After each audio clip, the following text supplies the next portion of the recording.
Uşaqlar salam. İmtahanlara çox düşmüş sual tiplərindən birinə yenidən baxaq. Deməli, V teoreminin tətbiqini istifadə edəcəyik. Əgər biz bunu bilsək, digər sualları da asanlıqla həll edə bilərik. Təbii ki, V teoreminin qaydasını. Deməli, mən burada nə edirəm? X1 və X2-ni mötərizə xaricinə çıxardıram. X1 və X2-ni mötərizə xaricinə çıxardıram. Burada qalır X1, burada qalır X2. Bu tənliyə baxıram ki, çevrilmiş kvadrat tənlikdir və bu tənlikdə mən V teoremini tətbiq edə bilərəm. Hansı ki, kənarda yazıram. X1 plus X2 köklərinin cəmi nəyə bərabərdir? Əks işarə ilə müsbət 1-ə bərabərdir. Bəs köklərinin hasili X1 vur X2 bərabərdir -5-ə. Bu şəkildə alıram. İndi baxın. Burada bu həmin köklərin hasilinin yerinə mən yaza bilərəmmi? -5. Bəli, yaza bilərəm.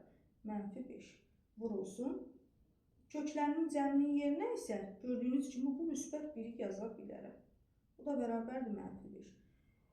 Deməli, cavabımız oldu -5. Bu sualın həllinin qaydasını da öyrənməklə bir çox digər sualların, yəni buna oxşar bir çox sualların həllini də asanlıqla edə bilərsiniz.